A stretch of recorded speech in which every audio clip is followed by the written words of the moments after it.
Mon frère, ton cœur mauvais là n'a pas été curé par Jésus. C'est nous qui allons curer ça. Dieu ne veut pas bénir. Dieu ne veut pas bénir. Dieu même, je pense, a peur de bénir. Parce que dans le Rehoboth, c'est là qu'on verra un frère ici, très bien poli, devenir orgueilleux. Imbu de lui-même. Déjà, tu n'es pas encore dans ton Rehoboth, mais regarde comment tu es orgueilleux. Je ne sais pas d'où tu puisses ton orgueil, peut-être de la chair, que Dieu t'aide à guérir. Je suis d'accord avec cet amen-là. Moi, j'aime les amens quand il s'agit d'un mal qui est en toi. C'est un très bon amen. Tu n'es pas encore dans ton Rehoboth, regarde comment tu es orgueilleux. Il suffit qu'on te fasse des reproches une fois, deux fois. Tu es déjà à la 4e, 5e phrase. Je sais ce que je fais. Qui a dit que tu ne savais pas ce que tu faisais? Quand on te fait des reproches, ce n'est pas parce que tu ne sais pas ce que tu fais, mais on te fait des reproches parce que tu es imparfait. Mais tu es même incapable d'encaisser les reproches. Tu es tellement orgueilleux. Ce que tu demandes ne ressemble pas à ton cœur. Dieu, quand il bénit par rapport au cœur. Merci. C'est comme ça qu'il a pu dire, j'ai trouvé quelqu'un. J'ai trouvé un homme derrière les brebis. Il est là derrière. Il est avec les brebis. Il sent mauvais. Il sent les brebis. C'est un petit garçon. Il est blond. Il a des yeux bleus. Il est insignifiant. Il est fille. Il est fils plutôt d'une prostituée. Mais c'est l'homme, selon mon cœur. C'est-à-dire le cœur de Dieu a matché avec le cœur de David. Le cœur de Dieu et le cœur de David se sont unis, se ressemblaient. Avant d'être le tueur de Goliath, sois le tueur de ton cœur. Nous voulons tous être les tueurs de Goliath. Je vais écrouler Goliath, je vais faire tomber Goliath. David n'a pas fait tomber Goliath d'abord avec l'huile. Il n'a pas d'abord fait tomber Goliath avec les pierres. Il a d'abord fait tomber Goliath parce que c'était lui. Et pourquoi c'était lui? Parce qu'il avait le cœur. C'est ce que Dieu a dit. C'est lui parce qu'il a le cœur. Assassine d'abord l'orgueil qui est dans ton cœur avant de tuer Goliath. Je suis ici à l'église, oui ou non? Assassine d'abord la jalousie que tu as dans ton cœur avant de tuer Goliath. Tu es trop jalouse. Tu es trop jaloux. Même ici à l'église, tu jalouses pendant que tu regardes. Et tu sais que tu es là. Tu as trop de jalousie. Quand tu vois un autre, tu as l'impression que cet autre ne mérite pas ce qu'il a. Qui es-tu pour dire que l'autre ne mérite pas ce qu'il a? Qu'est-ce que tu as déjà fait sur la terre pour dire que l'autre ne mérite pas ce qu'il a? Et même s'il ne méritait pas, il y a un Dieu de grâce qui l'a localisé. Mais toi, tu as un cœur jaloux et tu dis quoi? Je veux tuer Goliath. Les tueurs de Goliath sont les assassins des choses qui détruisent le cœur. Avant de tuer Goliath, assassine ton ego. Tue ton ego. Arrête de chercher à tuer celui qui parle à l'extérieur. Tue celui qui parle à l'intérieur de toi. On appelle un frère, on dit frère, vous avez bien fait ceci, je vous acclame. Toi tu as mal au cœur, tu es jaloux. Pourquoi c'est toujours lui qu'on félicite? Pourquoi pas? Tu veux que ça soit toi? Ça ne peut pas être toujours toi. Et des fois même ça ne doit pas être toi. Pourquoi tu penses que tu dois être partout? Tu n'es pas le quoi? Comment dire? Le centre du monde. Tu n'es pas le socle du monde. Pourquoi tu veux que ça soit toujours toi? Non mais j'étais là, pourquoi on a appelé l'autre? Mais pourquoi pas l'autre? Tu es jaloux. Tu as un mauvais cœur. Mais tu vois, ce mauvais cœur est caché dans une vie simple. Pourquoi? Parce que Dieu ne t'a pas encore béni. Le jour où Dieu te bénit gravement, c'est là qu'on va voir ton mauvais cœur. Et Dieu n'a pas envie de t'amener là-bas parce que Dieu n'a pas envoyé son fils pour te tuer, mais pour te sauver. Avant de tuer Goliath, assassine d'abord ta haine. Tu as trop de haine. Et vous savez quand quelqu'un est haineux, les haineux, ils ont de la haine même pour les choses pour lesquelles on ne peut pas avoir de la haine. Il peut même haïr tes vêtements. Je n'ai jamais compris ce système-là, mon fils. Il faut peut-être me faire asseoir que vous aussi, vous puissiez me donner des cours. Parce que ça, moi, je ne comprends pas. Ça passe pas, je ne capte pas. Comment tu peux être là en train de dire, elle n'est pas bien habillée, il n'est pas bien habillé. Attends, ça dépend de toi? Depuis quand ça dépend de toi? Tu es le styliste de qui? C'est quel genre de maladie? Quelle maladie profonde, quelle sémence de rébellion tu as? Comment le diable a pu s'asseoir en toi? Alors que le diable n'entre dans aucun corps. Mais chez toi, je crois qu'il fait quelques visites. Tu es là en train de critiquer même les vêtements d'une personne. Non, j'ai pas aimé sa coiffure. Il n'a pas été coiffé pour toi. Donne-moi un amen que ça guérisse ton frère. Pourquoi tu fais semblant comme ça? I'm not a story teacher. Je ne suis pas venu te raconter des histoires. Je suis une prédicatrice de l'évangile. Et l'évangile se prêche. Pourquoi tu veux que je te raconte autre chose? Alors que ton cœur est mauvais. Le Rehoboth, tu ne vas pas le vivre. Novembre est en train de finir. Tu as de la haine. Non, sa maison n'est pas bien. C'est pas ta maison. Elle n'a pas été construite pour toi. On ne t'invite même pas. Apprends un peu à respecter. C'est comme ça que je vous dis. Les haineux, ils ont de la haine même pour les choses les plus bénignes. Où tu te dis, là, il n'y a pas de place pour la haine. Vous verrez un haineux même à l'église. Il est là, on regarde, il dit, pourquoi ce tabouret est gris? Qu'est-ce que tu veux? Son cœur a tellement de vide. Vous savez que si votre cœur est rempli du Christ, vous n'avez pas le temps pour ce genre de choses. Votre cœur est rempli pour Jésus.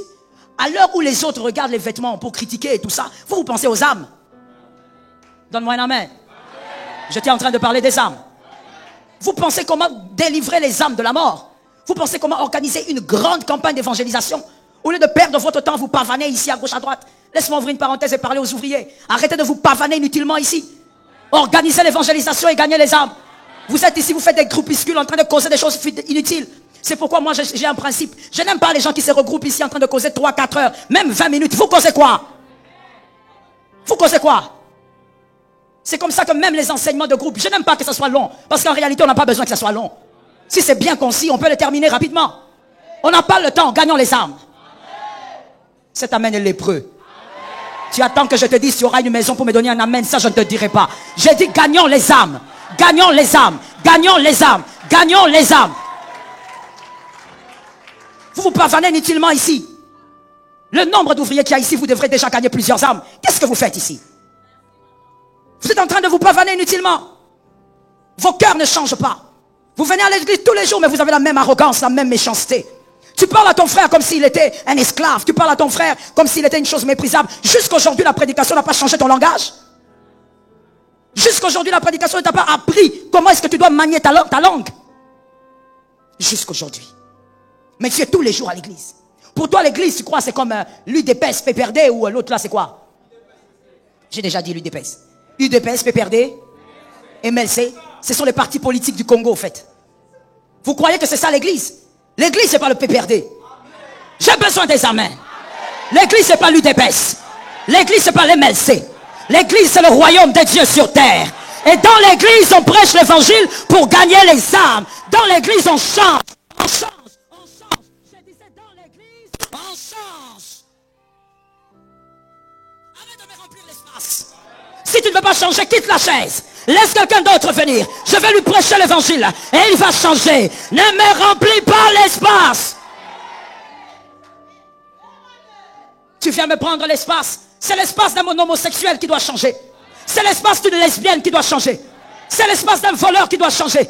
Toi, tu es là depuis des années. Je connais même ta généalogie. Mais tu ne changes pas. Je n'ai pas besoin de ça. J'ai besoin des âmes qui veulent voir la gloire de Dieu dans la transformation du cœur. Vous avez des problèmes au milieu de vous comme des païens. Au milieu de vous, ouvriers, des problèmes comme des païens. Vous vous mettez dans des groupuscules. Et vous dites, on a des problèmes. Ce n'est pas à l'église qu'on a ce genre d'attitude. Si tu veux rester païen, reste dehors. Ici, laisse-moi les païens qui veulent se convertir.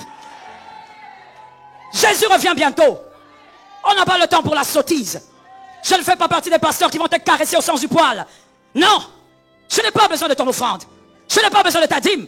J'ai besoin de te dire, Jésus revient bientôt. Arrête avec ce comportement. Change de comportement. Change de comportement. Change de comportement. Je dis, tu dois changer. Quel comportement tu as? Qu'est-ce que tu crois? Tu crois que tu dois venir à l'église pour présenter tes vêtements? On n'en a pas besoin. Si on veut voir les vêtements, on va dans une boutique. Et si on veut voir comment c'est tenu, on va regarder les mannequins dans la boutique. Tu ne viens pas ici pour ça. Chaque culte, tu es là. Tu viens pourquoi? Par habitude? Par principe familial? Par mode spirituel? Ou par mode de vie? Pourquoi tu viens? Tu viens mais ton cœur est mauvais.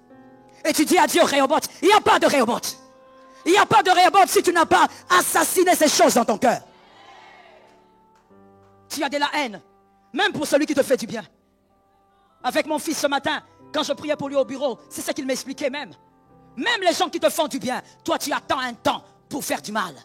Tu attends un temps pour prouver à ces gens-là que toi aussi tu peux être élevé. On n'est pas béni pour prouver à qui que ce soit. J'ai besoin d'un amen. On n'est pas béni pour prouver à qui que ce soit. On est béni parce qu'on est enfant de Dieu. Le Fils de Dieu a l'ADN du Père. Toi, tu veux quoi? Tu veux tuer Goliath, mais tu n'as pas le cœur de David. Tu sais ce qui va arriver, mon fils? Goliath va te terrasser. Voilà pourquoi les liens vous terrassent. Voilà pourquoi les bornes des familles vous terrassent. Voilà pourquoi les malédictions des familles vous écrasent. Vous vous mariez, mais vous avez des problèmes comme des païens. Les mêmes problèmes qu'on voit chez les païens, il y en a chez vous. Pourquoi? Pourquoi le mal de la famille vous écrase? Pourquoi les chaînes diaboliques vous écrasent? Parce que vous voulez combattre Goliath sans le cœur de David. On ne peut pas combattre Goliath sans le cœur de David. Assassine cette haine qui a en toi. Assassine la rancune qui a en toi. Ce manque de pardon que tu alimentes. Mon frère, d'abord laisse-moi te dire, parlons un peu. Tu ne veux pas pardonner, pourquoi? On t'a fait quoi? Ah bon? C'est ce qu'on t'a fait? Et toi, tu n'as jamais fait du mal. Il y a quelqu'un qui va me dire, moi j'ai fait du mal, mais pas comme c'est qu'on m'a fait. Comment tu le sais? La douleur est relative. Ce que toi tu te banalises peut être très grave pour un autre. Ce que toi tu banalises peut être très sérieux, peut amener quelqu'un d'autre à la dépression. Pourquoi tu penses que tu n'as jamais fait du mal? La Bible dit, Père, pardonne-nous nos offenses. Donnez-moi la suite. Comme, ressemblant à, comme. La manière dont moi je pardonne, Père pardonne. Si je ne pardonne pas, Seigneur, mesure-moi de la même manière, ne me pardonne pas. C'est ce que veut dire ce verset. Donc alors, très souvent, il y a des gens ici, vous êtes remplis. En réalité, Dieu ne vous a jamais pardonné. Pas parce qu'il ne peut pas, mais parce que ce verset vous accuse. Ce verset dit, pardonne-moi, comme moi je pardonne. Là où je n'ai pas pardonné, Père, ne me pardonne pas. Tu viens à l'église, tu ne comprends pas ce mystère. Non, lui, je ne veux pas pardonner. Si tu savais que toi aussi, tel que tu es là, ton péché là d'hier n'est pas pardonné. Parce que Dieu te mesure à la mesure avec laquelle tu mesures ton frère. Si seulement on comprenait. Les Rehoboth est une bénédiction, mais qui dépend du cœur. Assassine un peu ce cœur mauvais. Essaye de dompter sur le mal. Essaye de t'élever au-dessus du mal qui crie. On s'est tellement habitué à l'église. On pense que c'est un lieu de balade. Et on pense aussi, comme je voulais le dire d'ailleurs, on pense que c'est un parti politique. On est là et puis on va monter en grade. Il ne faut pas croire que tu seras un kaboun d'ici. Tu vas monter en grade, on va te récompenser parce que tu as fait des années à ma campagne. Il ne faut pas rêver. Il ne faut vraiment pas rêver. Ce n'est pas un parti politique. Non, mais moi, quand on avait acheté ces instruments-ci, je me rappelle, j'étais là, c'est moi qui ai descendu le drums. Et alors? Ça ne veut rien dire et tu n'auras rien. Non, moi, je me rappelle quand on a fait les faux sceptiques, on a mis les colonnes. Frère, rappelle-toi même lorsqu'on a transpiré ici, ça ne te donnera rien.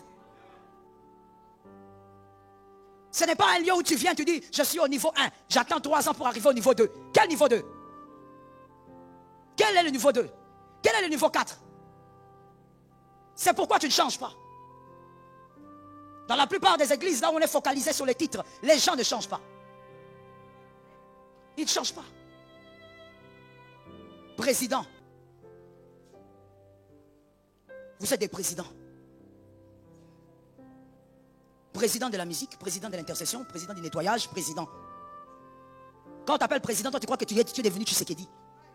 Tu te sens très proche de lui au fait. Tu es dans les rêves, mon frère. Pourquoi des rêves? Voilà pourquoi ce sont des appellations que moi je ne sais même pas pourquoi ça existe dans l'église. On devrait appeler frère de l'évangélisation. C'est tout. Tu es frère. Tu n'es pas frère? C'est quoi ça? Président, président. Vous avez, au fait, vous avez une maladie. La maladie de la titromanie. Vous cherchez quoi? Vous cherchez quoi? Non, maman, ces frères-là ne me respectent pas. Ils ne m'appellent pas pasteur. C'est quoi ça? C'est quoi le problème? Toi, tu crois que si toi tu m'appelles pasteur, tu m'ajoutes quelque chose? Tu crois que si toi tu m'appelles pasteur, tu ajoutes quelque chose à mon ministère? Come on. Come on, c'est quoi?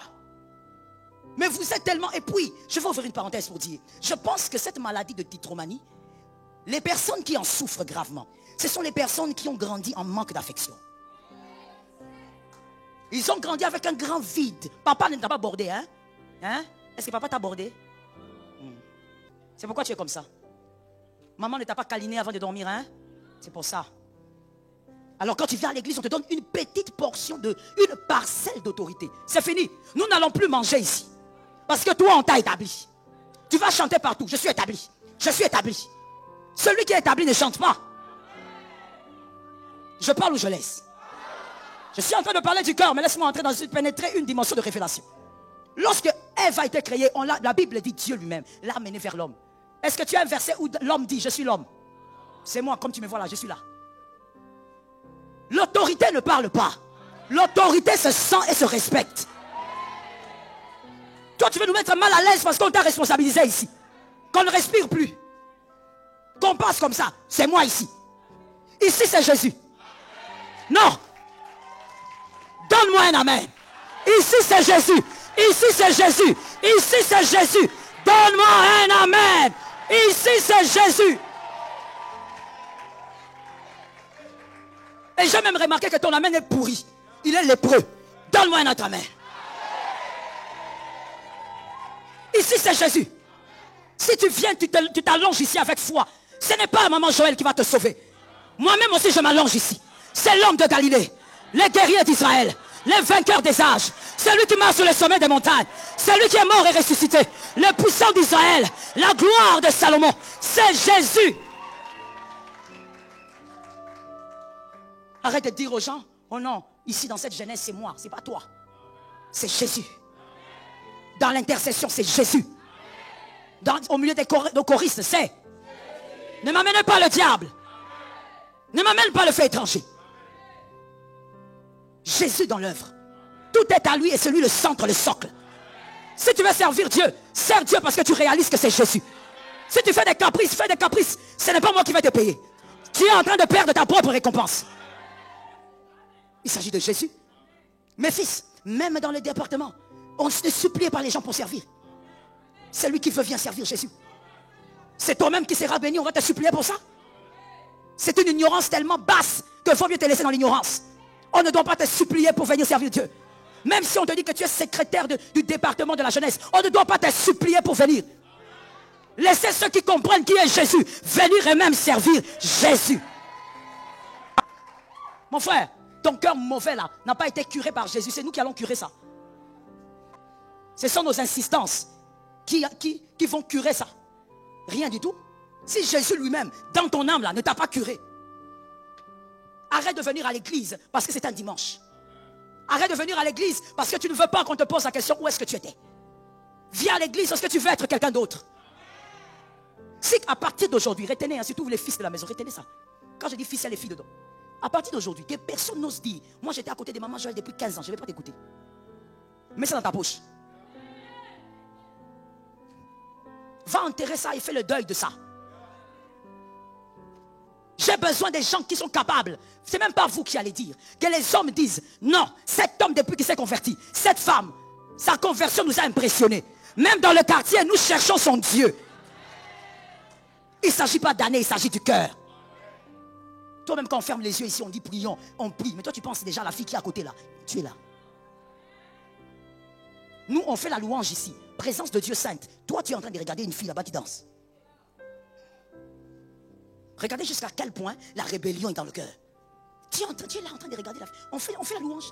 Toi tes yeux sont là comme ça. En train de regarder. Tu es parti. Tu es parti où? Cette question c'est que ce n'est pas au ciel. Mon frère, cure ton cœur.